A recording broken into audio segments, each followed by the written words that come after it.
Happy New Year. Happy 2026. It's as I record this, it's the 14th of January, so hopefully that's not too late to wish you all a happy new year. I've been slow to really get this year started. Haven't wanted to do a podcast since probably last November. I think that's whenever I actually recorded the last episode of the Jason Wright Show. And same thing over at the Healthy CEO. I have just really had I don't want to say a difficult time. That's not the right word for it, but just actually no motivation to get 2026 started. I don't know what that's about, but what I'm doing today is kicking it off with an episode of the Jason Wright Show. I think that if I just start putting in the reps, that I'll get going, because a body in motion stays in motion. That's what I'm told.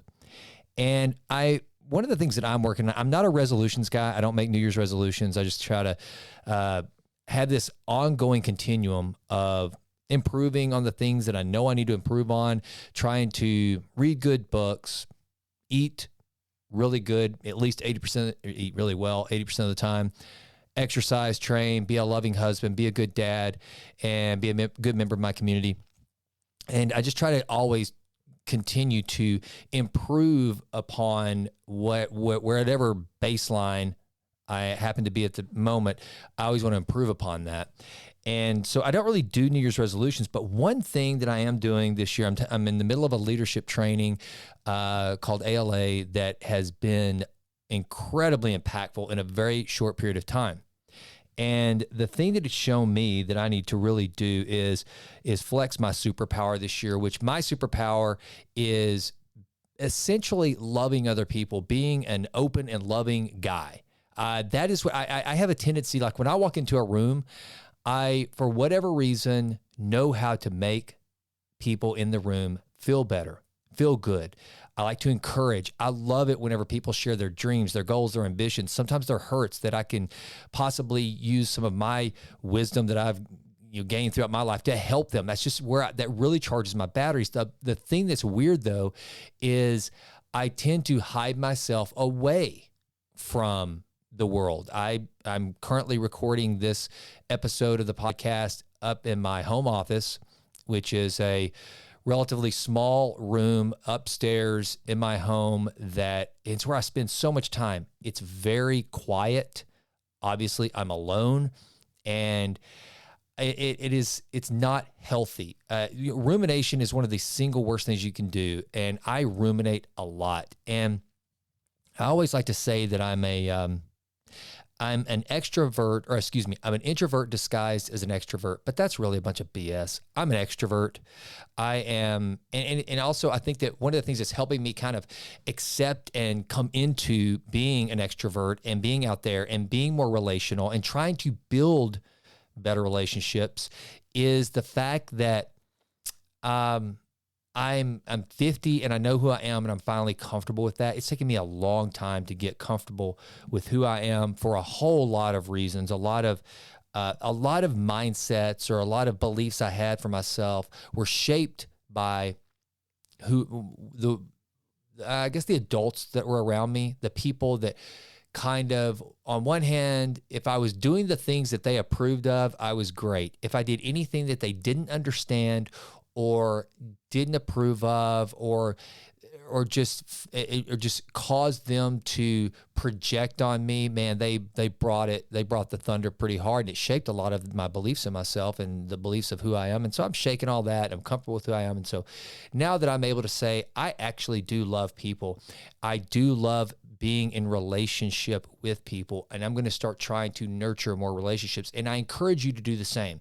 And if for nothing else other than the fact that I think it will make the world a better place, for a big macro reason or justification for you to go out there and spread as much love as you can. There was a study done recently on longevity, and the report found that one of the single greatest components to determining whether someone was going to live a long life or a shorter life was deep, meaningful relationships. And I can tell you, I can confess to you, I want to be transparent with you, the Jason Wright Show audience, I have very few of those. I do not allow myself to have friends I'm very much, my life is very much centered around my wife and my two daughters. That those are really the closest and only close relationships I have.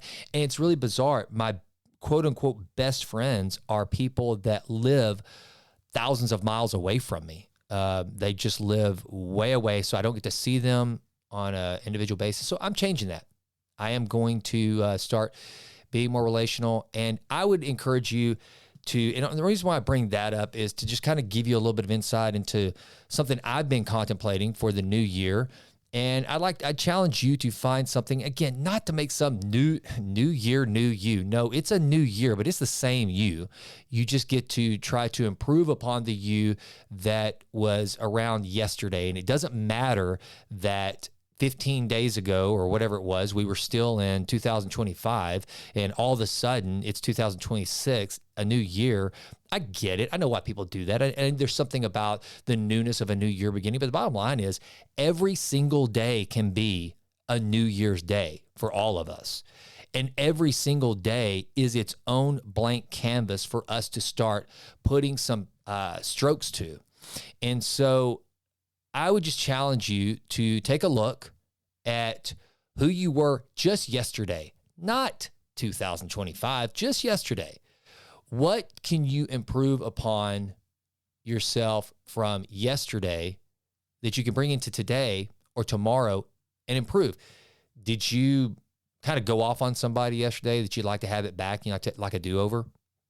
One of the things that Viktor Frankl said that I've mentioned on this show before that I think is really cool, he's like, try to do everything as though you had just been given a second chance. And all he's doing there is saying, take the time to slow down and ask yourself, am I about to respond to this person in the absolute correct way? Or am I about to respond to them in a way that is going to require a do-over, a second chance to do it better? So if you just contemplate that for a moment, then you might actually change your thought, change your mind, and answer with a little more love, a little more patience, a little more kindness. Because one of the things that Viktor Frankl said also, that if we can take a hold of this idea, I've executed on it swimmingly at times and absolutely abysmal at times in my life. But his idea that between stimulus and response is space. I've always said between action and reaction is space. And if you can start to manage that space, I actually wrote a blog post years ago on this concept, that if you can manage the space between action and reaction, that's where you start to control your life. That's where life becomes a lot better, is in the space between action and reaction, between stimulus and response. So one of the things that I want to do this year, be much more in relation, focus on the space between stimulus and response. And that's what I want. That's what I would do. And so anyway, but this year, I'm going to be bringing you a lot more interviews. And to all of the PR teams that are out there that have been reaching out to me for your clients, and I have not responded to you, let me just say, one, I'm grateful that you. I'm really grateful that you've reached out. And I'm sorry, though, that I probably have not responded. I just haven't wanted to get in this seat and get behind the microphone and hear the sound of my own voice behind in these headphones. I just haven't wanted to do it, but I got to break through that, because here's the thing that I want to do as well. As part of this training I mentioned that I was going through with ALA, I realized that one of my major goals is for my life, and something that I want. It's just, if you ask me, Jason, what do you want? Well, I want to entertain. I want to inspire. I want to help. These things kind of came up. And if I had my life to do over again, I'd love to have been an actor. I think I would have been a great actor. I think I would have been an Academy Award winning actor. I really think I could have crushed it as an actor, but I didn't become an actor. And who knows? I'm 50. I might become an actor one day. Who knows? Did you guys know that Morty Seinfeld, the guy that played Jerry's dad on Seinfeld, actually the second dad, he had two dads there in the pilot episode, I believe. Morty Seinfeld was a different actor. Then they brought on who would become known as Morty Seinfeld, the guy that just was absolutely phobic of Velcro, was one of the best raincoat salesman ever in the garment district in New York. And then he retired to Del Boca Vista, Florida, where he lived out his days and had a very uncomfortable hideaway bed. That Morty Seinfeld. He was a retired police officer and was, I believe, in his 60s when he became an actor. I may have that age a little off there, but anyway, it's never too late. And so I just might become an actor one day. You never know. But until then, I've got the Jason Wright Show. I've got this podcast. It's a platform. We're over 500 episodes deep. We've got close to 1 million downloads under our belt. And so what I want to do is I want to use this show as the platform to pursue that goal of helping, of encouraging. So when you come here, I hope that you will find encouragement. I hope that you will find some insight. And I hope that every once in a while, you'll be entertained, because that's another thing, I'm not nearly as serious as I usually sound on this show.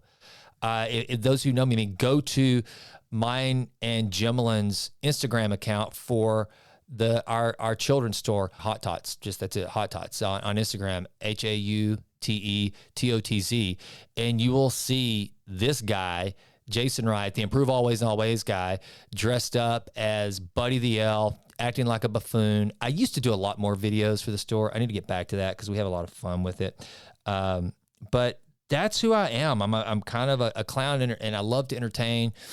And I have no inhibitions. I have making an absolute horse's backside of myself comes very naturally. So I want to do some of that. But more than anything, I want you to come back here this year to just be encouraged. I want to encourage you. And also, you can reach out to me and my team at producer@texttitans.com. I would love to hear from you. Just put in the subject line so that it doesn't get mixed up with everything else. Something like listener feedback, listener question. If you have questions, if you have feedback, if there's a topic you'd like me to cover this year, please feel free to reach out. I want to hear from you. I want to create more opportunity for that. I took my podcast, the main website, you can still go to my website at Captivate, which I think if you go to Jason Wright Show, the jasonwrightshow.com, it'll point you to the Captivate site, which is pretty bare bones. It's essentially just has the feed for the episodes and that's it. But I took down my more holistic website that had all kinds of things on there. My if you wanted me to come do a speaking engagement, had all that. I took it down because I was almost ready to just completely bail on this whole thing. And again, go into hiding, cut myself off. And I'm not going to do that. I'm going to redo the website. I've committed to that. And so until I create a better way to interact with the audience, maybe this year I'll figure out a way to even take some calls. I would love to do that. I would love to take calls and talk to you folks on the podcast. But until then, producer@texttitans.com. Shoot me an email. Let me know. And if you've got something on your mind, if there's something that's troubling you would like advice on, bring it. One of the things that I have done throughout the course of my life for my own benefit, for my own growth, is to try to figure out ways to control my monkey brain and overcome things like depression and self-doubt, a lot of negative self-talk, I've talked about a lot on the show before, my fixed mindset that I've had through the years, which is something that has really crippled me in years past, but I'm now trying to overcome that. So if you struggle with any of those things, if you just want to say, hey, Jason, what should I do about this? Second marriages. That's one of my favorite topics, because if you listen to the show, you know that Jimlin and I, this is my second marriage. It's her first and my second. And I don't go into a lot of the details of my first marriage because I want to honor the mother of our two daughters.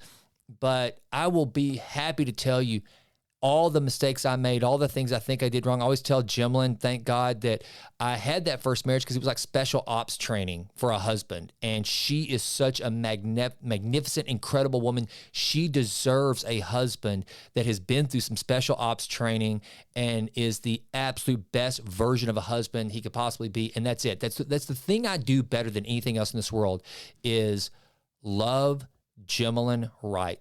Being Jimlyn Wright's husband is the one thing I will boast about all day long. It's a humble boast, right? I hope you'll take that for what it's worth. It's just something I'm very proud of. I know how to love my wife very well. It is the easiest thing I do. And because I'm really good at it, it comes really easy.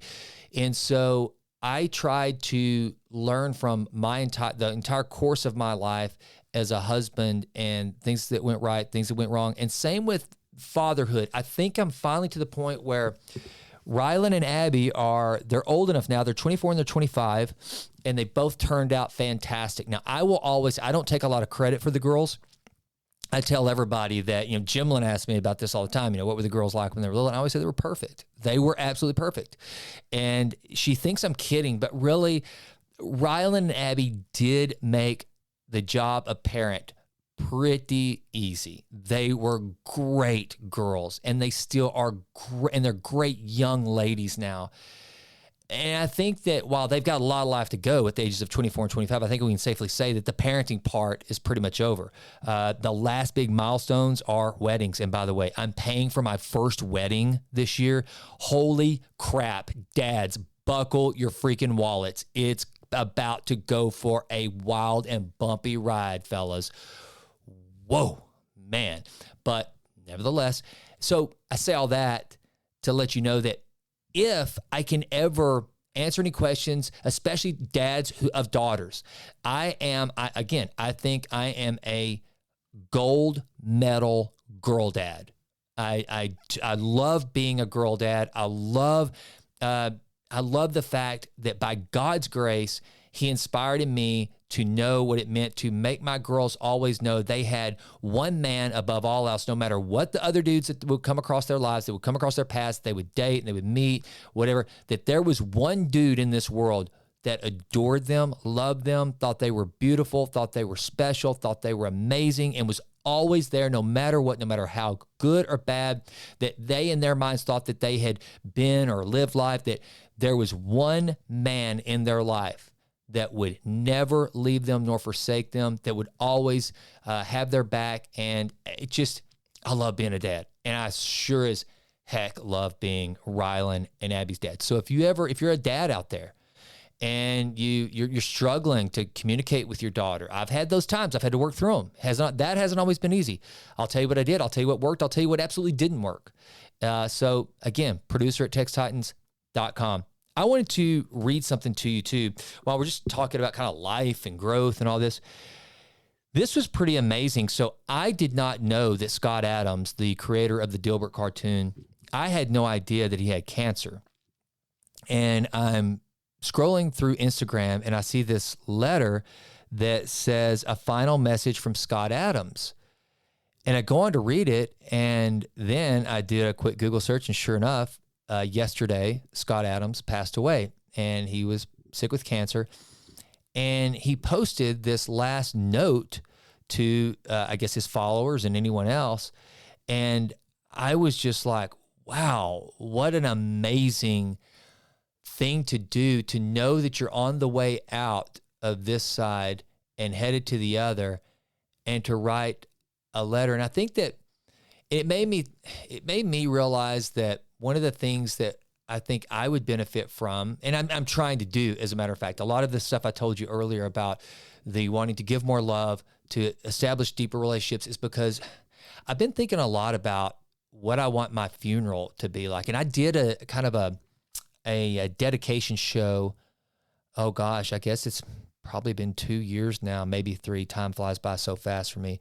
Honoring Chris Pate, a buddy of mine, whose funeral I had just attended. And man, the outpouring of love and stories of the lives that Chris Pate had touched. Now, this was just a country boy. I mean, the most country boy you've ever met in your life.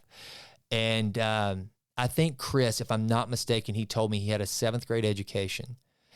And so we're not talking about a guy that was, you know, the people were there because it was just the place to be, because this was a former CEO of a Fortune 500 company or a former U.S. ambassador or whatever. No, this was just an incredibly good and decent and loving father, husband, and friend.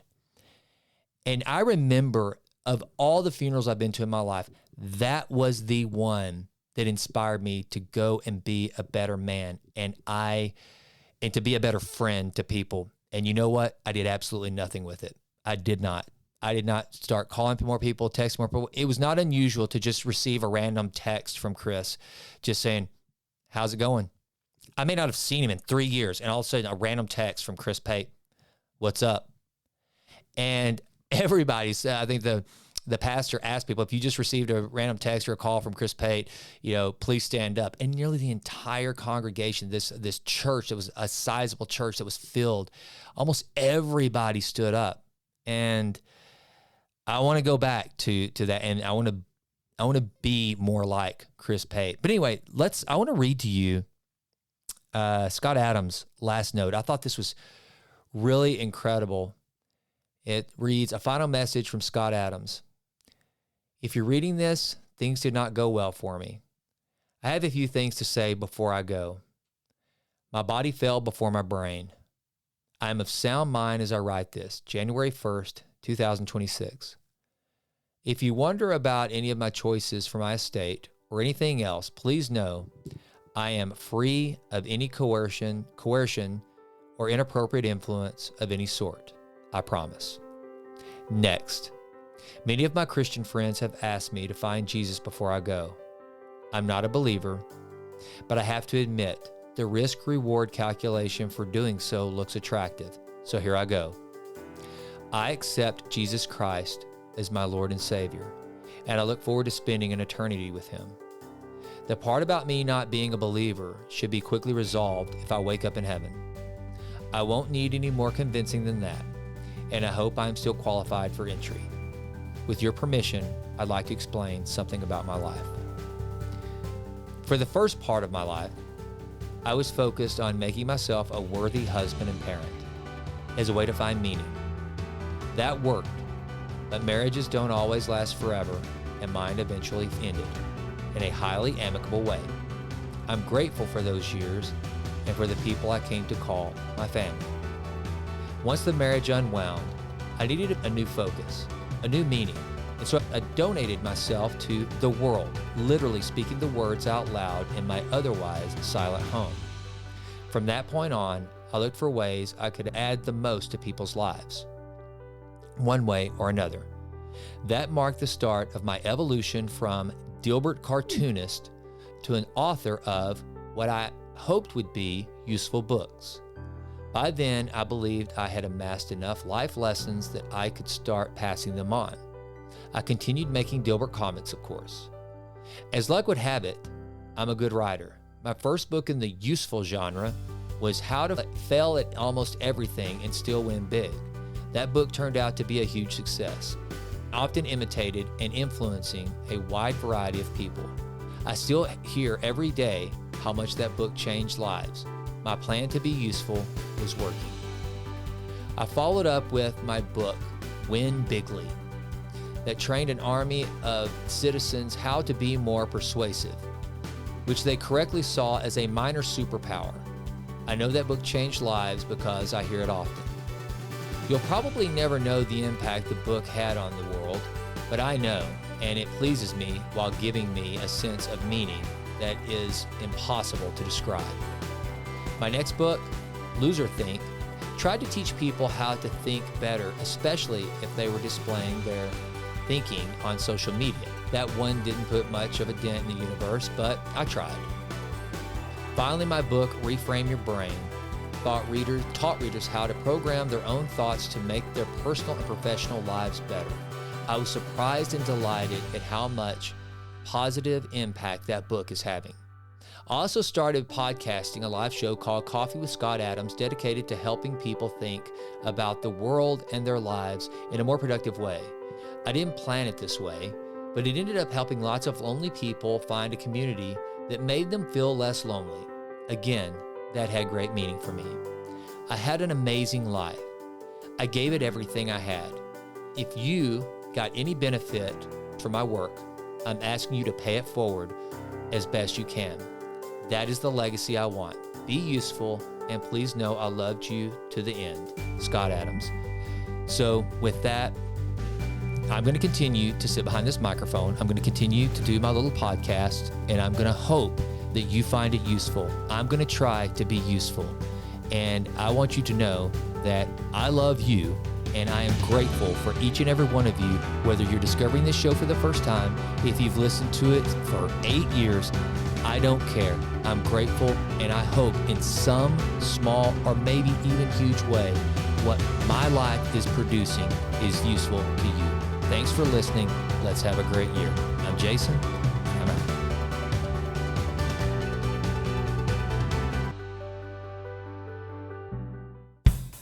Well, that does it for this episode of the Jason Wright Show. Thank you so much for listening. This has been a Texas Titan Media production. Fourth Wall did the music. And as always, thank you so much for listening. Please consider going out to jasonwrightnow.com and signing up for the Vitruvian Letter. Also, please go out to iTunes. It takes like 30 seconds to just leave us a 5-star rating.